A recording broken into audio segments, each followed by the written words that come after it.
చంద్రబాబు నాయుడు గారు అమరావతిని sustainable city అని చెప్పేసి సెల్ఫ్ గోల్ వేసుకుంటున్నారు. ఒకసారి అడుగుతున్నా చంద్రబాబు నాయుడు గారు, అమరావతిలో ఏదైతే ల్యాండ్ పూలింగ్ జరిగిందో అవన్నీ ఈరోజు ఇన్ఫ్రాస్ట్రక్చర్కి, తర్వాత పాలనకు సంబంధించినటువంటి బిల్డింగ్స్కి, ఫర్ ఎగ్జాంపుల్ హైకోర్టు, సెక్రటరేటు, తర్వాత ఎమ్మెల్యే క్వార్టర్స్, ఎంపీ క్వార్టర్స్, మంత్రులకి, తర్వాత సిఎస్కి సంబంధించినటువంటి క్వార్టర్స్, ఇవన్నీ పోను, రైతులకు ప్లాట్లు ఇవన్నీ పోను, మన దగ్గర 5,000 ఎకరం భూమి మిగులుతుంది అని చెప్తున్నారు.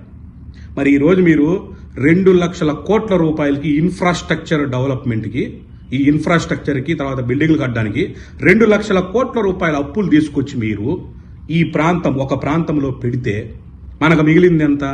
భూమి 5,000 ఎకరాలు. ఆ 5,000 ఎకరంలో మొన్న ఈ మధ్య కదా మీరు కొనుక్కునింది ఏదైతే ఇప్పుడు సెక్రటరేట్ వెనక ఏదైతే ఉందో 3.5 కోటికి అనుకుంటా మీరు కొన్నది ఎకరం.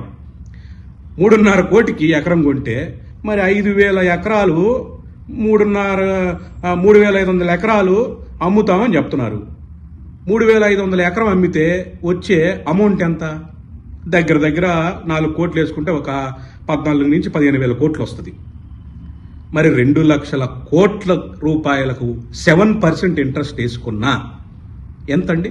14,000 కోట్ల రూపాయలు అవుతుంది మనం కట్టాల్సిన వడ్డీ.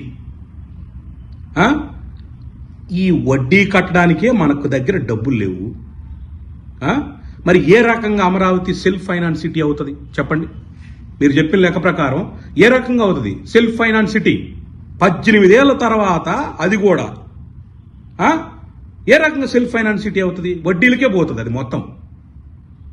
ఈ ప్రతిపాదనే తప్పు మీది. ఇంతింత భారాన్ని తీసుకొచ్చి జనాల మీద పెడితే ఏమైపోతారా?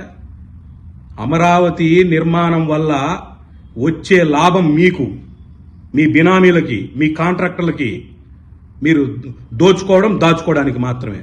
ఆంధ్రప్రదేశ్ ప్రజలకి ఎటువంటి ఉపయోగం లేదు, నష్టాలు తప్ప.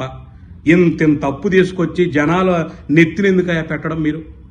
ఇందుకు కాదు జగన్ గారు ఒక ప్రతిపాదన తీసుకొచ్చింది, మావిగన్ అని చెప్పేసి, మచిలీపట్నము, విజయవాడ, గుంటూరు కారిడార్ అని చెప్పేసి ఒక పోర్ట్ ఉంది, రైల్వే జంక్షన్ ఉంది, ఒక పక్క చూస్తే మున్సిపాలిటీలు అన్నీ, ఇంకొక పక్క వరల్డ్ నెంబర్ 1 మిర్చి యార్డులు ఉన్నాయి గుంటూరులో.